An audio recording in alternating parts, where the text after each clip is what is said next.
مقبوضہ کشمیر کے مظلوم مسلمانوں کے ساتھ اظہار یکجہتی اور بھارتی غاصبانہ قبضے کے خلاف یوم سیاہ کے موقع پر کونسلیٹ آف پاکستان برمنگھم میں احتجاجی تقریب کا انعقاد کیا گیا۔ تقریب میں مختلف شعبہ حیات زندگی سے تعلق رکھنے والے افراد نے شرکت کی۔ اس موقع پر قائم مقام کونسل جنرل سعدیہ ملک اور وائس کونسل جنرل بختیار میر نے صدر مملکت اور وزیر اعظم پاکستان کے یوم سیاہ کی مناسبت سے پیغامات پڑھ کر سنائے گئے۔ اس موقع پر برطانوی MP خالد محمود اور تحریک حق خود ارادیت کے چیئرمین راجہ نجابت حسین نے ویڈیو لنک کے ذریعے خطاب کیا۔ تحریک کشمیر برطانیہ کے صدر راجہ فہیم نے اپنے خیالات کا اظہار کیا۔ بعد میں سعدیہ ملک اور بختیار میر نے اپنے خطاب میں کہا کہ مقبوضہ کشمیر میں بھارت نے 7 دہائیوں سے غاصبانہ قبضہ کر رکھا ہے اور وہاں موجود ظالم بھارتی فوج نہتے اور معصوم کشمیریوں پر ظلموں سے تشدد کے پہاڑ توڑ رہی ہے، لیکن پھر بھی کشمیریوں کے جذبے آزادی کو دبانے میں کامیاب نہیں ہو رہی۔ ان کا مزید کہنا تھا کہ یوم سیاہ منانے کا مقصد مظلوم کشمیریوں سے اظہار یکجہتی، ظلم و بربریت اور انسانی حقوق کی پامالی کی مذمت کرنا ہے۔ 5 اگست 2019 کے غیر آئینی اور یک طرفہ اقدام نے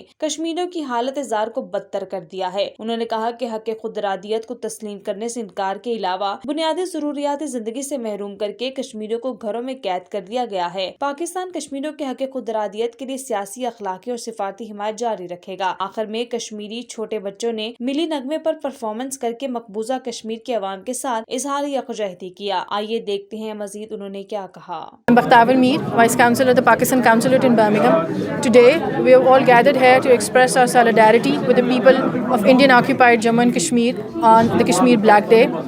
Today marks the completion of 75 years of India's illegal occupation of the Kashmir Valley. On this day, we stand firm in our support to the people of IIOJK till the realization of their just right to peaceful self-determination as guaranteed in the numerous Birmingham میں ایک programme منعقد کیا یوم سیاہ کشمیر کے حوالے سے۔ مقصد اس پروگرام کو منعقد کرنے کا ہمارا یہ ہے کہ جو پچھلے 75 سالوں سے کشمیریوں کے اوپر انڈیا نے ناجائز قبضہ کیا ہوا ہے اس کی ہم مذمت کریں، اپنے کشمیری بہن بھائیوں کی جو ان کی قربانیاں ہیں اور جو ان کی جدوجہد ہے اس کو ہم یاد کریں اور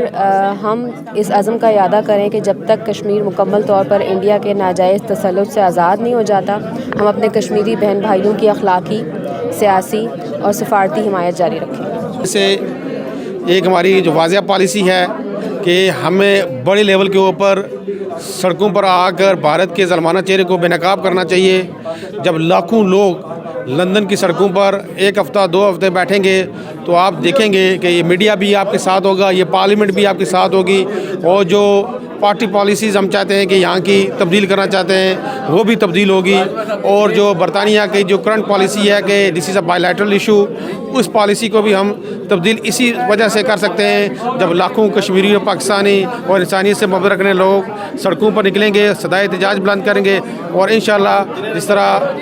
ہم نے ماضی کے اندر ایک کال دی اور آپ نکلیں اسی طرح مستقبل میں ایک بہت بڑی کال دیں گے۔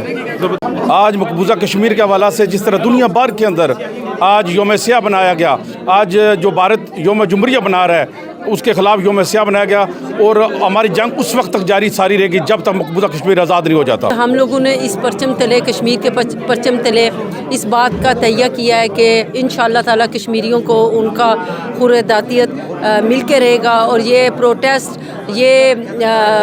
نعرے اور یہ ایونٹ اس وقت تک ہوتے رہیں گے جب تک کشمیریوں کو ان کا حق مل نہیں جاتا اور ان کی قربانیاں جو ہیں وہ رائے گا۔